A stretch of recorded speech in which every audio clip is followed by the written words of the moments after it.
تېره ورځ ما یو ویډیو خپاره کړې وه زموږ هغه هېوادوالو لپاره کوم چې اوس مهال په امریکا، کاناډا، انګلستان، ایروپ، استرالیا او بل هر هغه بهرنی هېواد چېرته چې اوس مهال د افغانستان اسلامي امارت کونسلګرۍ او سفارت شتون نه لري، دوی خپل خدمات لا تر اوسه نه دي پیل کړي.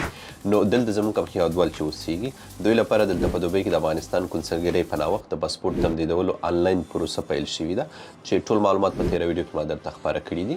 که چا نه وي لیدلي هغه درسره وګورئ. دلته په نننۍ ویډیو کې طریقه درته ښایم چې تاسو به په خپله څنګه په آنلاین بڼه د نوي پاسپورټ لپاره ثبت نام کوئ د تمدیدولو لپاره، یا ستاسو په کور کې نوی ماشوم پیدا شوی دی هغې لپاره به نوی پاسپورټ څنګه اخلئ. دلته یو یادونه کومه چې دا لینک که په سکرین باندې چې درته ښکاري کمنټ سیکشن کې هم پیدا کولی شئ. که کوم څوک ویډیو په یوټیوب کې ګورئ نو ډسکرپشن کې هم پیدا کولی شئ. دا یو رسمي لینک دی په دوبۍ کې د افغانستان کونسلګرۍ، نو کوم جعلي لینک نه دی. نور مو وخت نه نیسم، دا لینک هم چې سکرین باندې درته ښکاري دا به خپل براوزر کې خلاص کړئ، که کمپیوټر لرئ او که موبایل لرئ.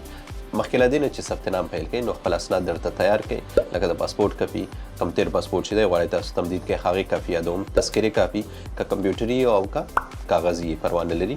د هغې سره بیره تصویر کې ډېر دقت وکړئ، کوشش وکړئ چې په سټوډیو کې تصویر واخلئ چې څومره هم صفه وي دومره به ښه وي. او که کوم څوک نوي ماشوم لپاره ثبت نام کوي هغه بالکل پاسپورټ نه لري نو هغې د مور پلار پاسپورټ کاپیانې د هغې برث سرټیفیکټ او میریج سرټیفیکټ دغه مهم دي د در سره تیار کړئ. او په تاسو کې کم کسان چې ډاکټران یا انجینران یا نور کم مسلک کې چې تاسو تعلیم کړی دی اسناد لرئ نو که غواړئ چې هماغه مطابق وظیفه تاسو ته پاسپورټ کې ولیکلی شي نو هغه اسناد هم در سره تیار کړئ. مقصد که انجینر وئ د انجینرۍ بخش اړوند کوم اسناد چې لرئ هغه، یا په تاسو کې کوم څوک چې ډاکټر وئ د ډاکټرۍ اړوند کوم اسناد چې دي هغه در سره تیار کړئ نو ثبت نام پیل کړئ. زما په کیس کې خو نارمل اپلای کوم. کله چې تاسو ویب سایټ خلاص کړه او اسناد مو تیار کړل نو دلته به ښکته راشئ. دلته دوی خپل هم تاسو ته انسټرکشن درکړي دي، هدایت یې درکړي دي. دا وګورئ لارښوونه یې لیکلې ده نو دم تاسو سره کومک کولی شي. راځو دلته دیس اپلیکیشن از فار دلته کلیک کوو. نو کوم څوک چې خپل ځان لپاره اپلای کوي مای سیلف دغه باندې به کلیک وکړئ. که کوم څوک خپل فیملی غړي لپاره ثبت نام کوي هغې عمرونه د 18 کلونو څخه کم دي نو دغه دوهم اپشن به انتخاب کړئ. که بیا ستاسو فیملی کم کس چې دی یا ممبر چې دی هغې عمر د 18 کالو څخه زیات دی تاسو ورته ثبت نام کوئ نو بیا به د دریم اپشن انتخاب کړئ. که کم نوي پیدا شوي ماشوم لپاره تاسو غواړئ چې پاسپورټ واخلئ دا څلرم اپشن باندې به کلیک وکړئ ډیپینډنټ یا نیو برن. نو دلته زه مای سیل باندې اپلای کوم ځکه زه غواړم چې خپل ځان لپاره پاسپورټ تمدید کړم.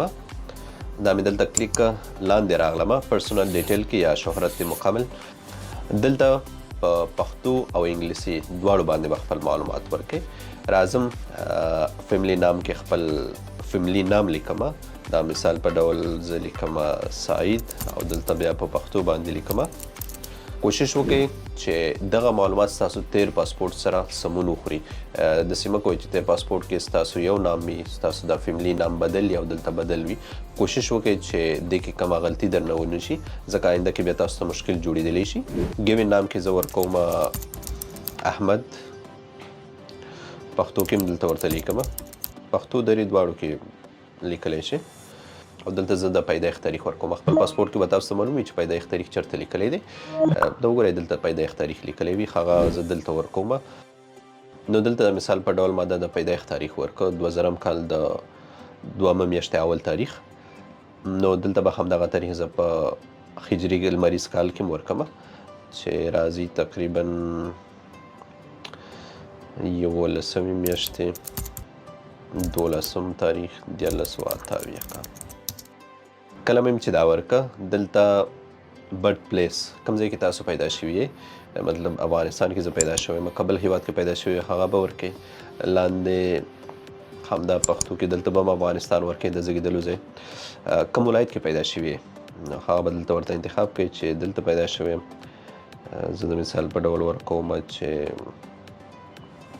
خوست او چېرته به په خوست کې کومه ولسوالۍ کې مرکز،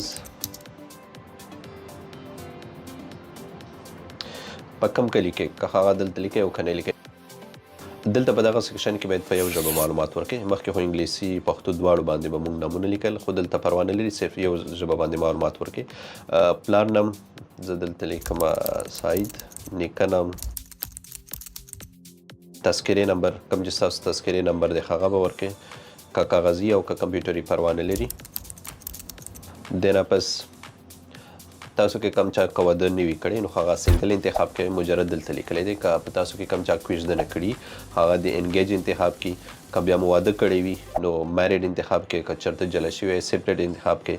که بیا چېرته خدای ناخواسته کم چا طلاق اخیستی نو هغه ډیورس انتخاب کوي. که بیا کم څوک کونډ شوی یا کونډې نو هغه دی بیا دغه اپشن انتخاب کړي.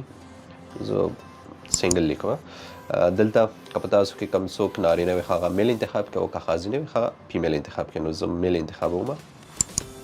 اوس راځو دلته چې په کوم هیواد کې تاسو اوسیږئ. په امریکا کې که اوسیږئ امریکا ورکوي، که لندن کې اوسیږئ یو کې ورکوي. کوم هیواد کې چې تاسو اوسیږئ نو هغې ځای معلومات ورکوي. زه د مثال په ډول ورکوم یونایټډ کینګډم. که دوهم کوم بل هیواد تابعیت لري هغه به دلته ورته مشخص کوي، که یې نه لرئ روا نه لري. صحیح ده. اوس راځو دلته هایټ ته. تاسو څومره ونه لرئ، څومره جګوالی لرئ هغه به دلته ورته ولیکئ. زه لیکم 183. که چېرې تاسو ته معلوم نه وي نو خپل سایز واخلئ. که بیا هم نشئ کوئ تر پاسپورټ کې ستا کوم سایز لیکل شوی دی هغه دلته ورته ولیکئ. هغې نه پس د آی کلر که ورکوئ که یې نه ورکوئ پروا نه لري. نو د دې نه پس دلته راځو کانټاکټ ډیټیلز. کوم ځای کې چې تاسو اوس مهال اوسیږئ هغې ځای ادرس به ورکئ. نو زه ورکوم چې پریویس کوم ادرس که تاسو ورکوئ یا مخکینی پته ورکولی شئ، که نه ورکوئ پروا نه لري. برېښنالیک دا ډېر زیات مهم دی. دې کې به ډېر دقت وکړئ چې دلته غلطي درنه ونه شي، ځکه چې وروسته ټول کارونه په ایمیل کېږي. نو دلته په دقت سره خپل برېښنالیک ورکئ.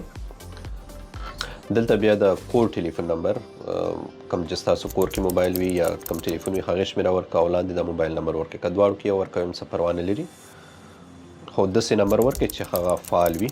سبا لپاره ډیلیوري کس درته راځي چې هغه در سره تماس پرې ونیسي. کله هم چې کانټیکټ معلومات ورکړل نو را به شئ امپلایمنټ ډیټیلز ته. دلته سیلف امپلایډ ورکړئ. صحیح ده. که بیا په تاسو کې کم څوک انجینر وی ډاکټر وی نو هغه ورته دلته انجینر ولیکئ ډاکټر ولیکئ. خو وختي چې ما درته یادونه وکړه چې اسناد درنه غواړي بیا به لاندې د اسنادو په ځای کې هغه اسناد ورته اپلوډ کوئ. نو دلته زه صرف لیکم سیلف امپلایډ. دغه ځای کې دلته امپلایر کې ما صرف ولیکل NA. که تاسو کومې کمپنۍ سره کار کوئ هغې نام به دلته ولیکئ او بس کوم چې سیلف امپلایډ دی هغه NA دلته ولیکئ. دغه ځای کې امپلایر ادرس یا پریویس امپلایر دغه پرېږدئ بس. ها دغه ځای کې تاسو ته وایي چې پخوانی افغاني پاسپورټ لرئ. زما په کیس کې ورته ووایم چې هو. نو دې ځای باندې به کلیک وکړئ. دلته به د پخواني پاسپورټ شمېره ورکړئ. که کم چاته نه وي معلومه نو دا وګورئ دا د پاسپورټ شمېره ده. دلته بیا چې ایشو ډیټ کم تاریخ باندې تاسو ته پاسپورټ صادر شوی دی هغه تاریخ به ورکړئ. دغه ځای کې لیکلی وي. د لاندې ځای کې به بیا ایکسپایري ډیټ ورکړئ. د ختمېدو نیټه کوم تاریخ باندې تاسو پاسپورټ ختم شوی وي یا ختمیږي. د دې نه پس پلیس اف ایشو چېرته تاسو ته پاسپورټ درکړی شوی دی. کوم چا چې په افغانستان کې پاسپورټ جوړ وي هغه کابل ورکړئ.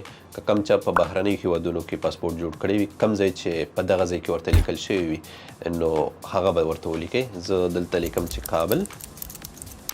کوم ټایپ پاسپورټ عادي پاسپورټ دی که نه دا به انتخاب کړئ ورته.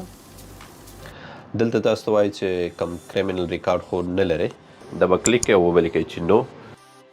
اوس نوي پاسپورټ ډیټیلز کې دلته که تاسو 15 کلن پاسپورټ غواړئ نو 15 کلن به انتخاب کړئ. که 10 کلن غواړئ 10 کلن به انتخاب کړئ. دلته که په تاسو کې کم څوک خپل ماشومانو لپاره پاسپورټ اخلئ او هغې عمرونه د 18 کلونو څخه کم وي نو د مسؤلینو مشوره دا ده چې باید دوی 15 کلن پاسپورټ ته ثبت نام وکړي. 10 کلن ورته اجرا کوي خو ښه دا ده چې 15 کلن ته ثبت نام وکړي ځکه چې سرعت تغییر کړي. نو دلته زه 15 کلن انتخابوم. ډاکومنټ سیکشن ته راځم نو اول به ورته د پاسپورټ کاپي اپلوډ کړئ. بیا به ورته د تذکرې د مخ کاپي. دریم به ورته د تذکرې بیک سایډ کاپي د شا کاپي به ورته اپلوډ کړئ. څلورم زوړ کوم پاسپورټ تا دی هغه به اپلوډ کړئ او ادر ډاکومنټس. ها دلته په ادر ډاکومنټس کې که تاسو خپل ماشوم لپاره نوی پاسپورټ اخلئ نو د هغې برث سرټیفیکیټ او د والدینو میریج سرټیفیکیټ هغه دلته ورته اپلوډ کړئ. یا تاسو کومه عریضه کړې ده هغه دلته اپلوډ کولی شئ. تاسو خپل تعلیمي اسناد دي چې وختي ما یادونه درته وکړه چې غواړئ خپل پاسپورټ کې ډاکټر یا انجینر ولیکئ هغه تعلیمي اسناد دلته اپلوډ کولی شئ. که بیا چیرې تاسو ځان ته ثبت نام کوو کومه عریضه مو هم نه درلوده یا تعلیمي اسناد مو هم نه اپلوډ کول نو بیا پروا نه لري که څه ورته اپلوډ هم نه کوي څه پروا نه لري. ریمارکس دغه پرېږدئ لاندې راشئ اوپن ساین باکس دې باندې کلیک وکړئ دلته سیګنیچر یا امضا وکړئ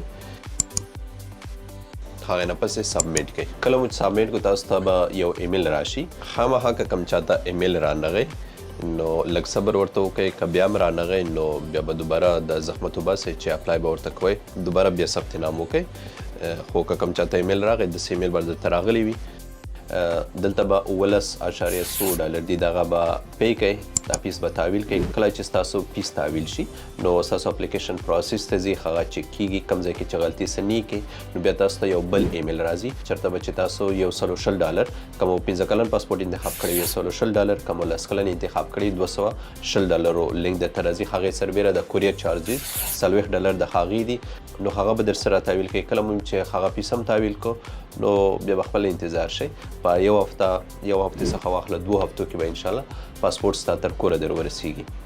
نو الله دې وکړي چې دا ویډیو درته ګټوره تمامه شوي که د دې اړوند کومه پوښتنه کوم څه وو هغه کمنټ کې راته ولیکئ زه به کوشش وکړم چې راتلونکي ویډیو کې درته ځواب کړم. سمه ده خو هغې لپاره تاسو یو کار کوئ چې احمد ټایمز تعقیب کړئ. مننه.